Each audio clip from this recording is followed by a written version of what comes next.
જે ઘરમાં નિત્ય સત્સંગ થતો હોય, સત્યની વાતો થતી હોય, મહાપુરુષો સાધુ અભ્યાગત પધારતા હોય, એ બાળકોના સંસ્કારમાં કંઈક જુદી તારણ હોય. તમે જુઓ, નવ દંપતી માણસ હરિનું ચિંતન કરે, મનન કરે, ભજન કરે. સાંજનો સમય થાય એટલે જેને આપણે રામજી મંદિર ગામઠી ભાષામાં કહીએ છીએ ચોરો, આ ચિહ્નો મૂક્યા છે, ભૂલી ગયા છીએ આપણે. આપણું બાળપણ હતું ત્યારે આ નગારાની દાંડી ઉપર મારવા માટે આપણે એકબીજા વલખા મારતા અને એ મંદિરમાં બાંધેલો જેના ધ્વનિથી મારું તમારું ચિત્ત એકાકાર બને.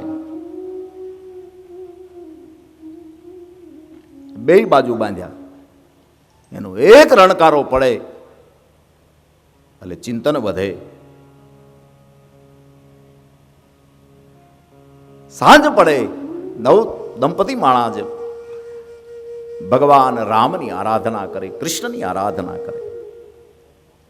અને જે ઘેરે ચિંતન થતું હોય, મનન થતું હોય, પુંજન થતું હોય, એમાંથી બાળકો શીખે.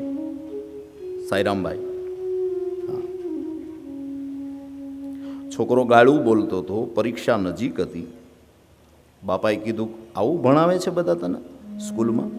બોલે, નહીં, તમે જે બે વાર્તાલાપ કરો છો એમાંથી હું શીખું છું.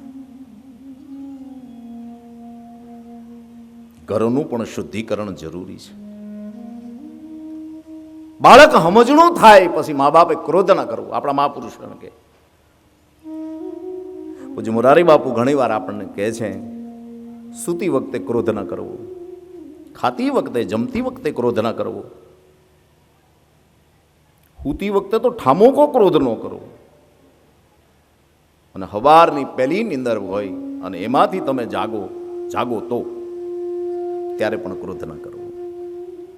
આ ક્રોધ ક્ષણિક ન હોય પણ આખું જીવન ખાક કરી નાખે.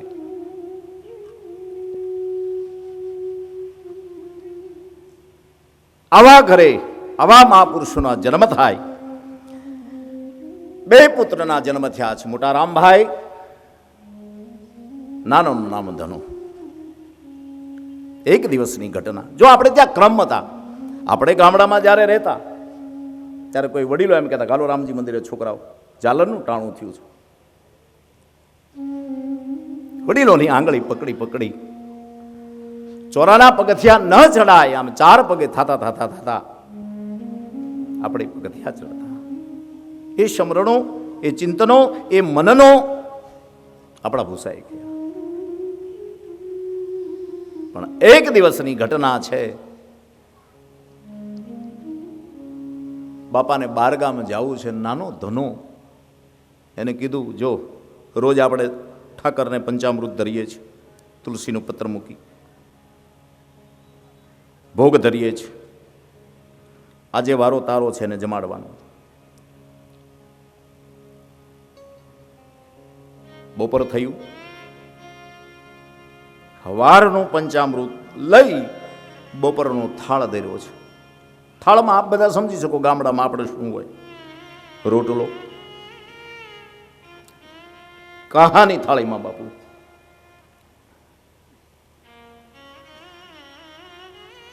આ ચિહ્નો એટલા માટે મૂક્યા છે આપણે. આ બધા કાસુ, પિત્તળ. કોઈ પણ દીકરી જ્યારે એને ઘસતી ત્યારે ઉજળું થતું.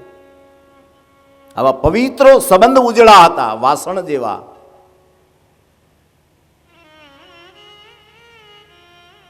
સ્ટીલ આવ્યું, લાવો ત્યારે કેટલું રૂપાળું હોય. તમે જો આપણે દુકાનેથી ખરીદી કરીએ ત્યારે 5 દિવસ જાય એટલે લાઈટ જાય.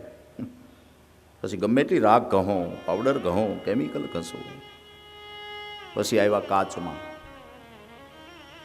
તૂટે, અંધાઈ નહીં. પણ આપણા મહાપુરુષો એમ કહે છે કે જેને તાર અડે ને જેને ધાર અડે એ કોઈ દી તૂટ્યા નથી. એ સનાતનની હોહરવા નીકળ્યા છે.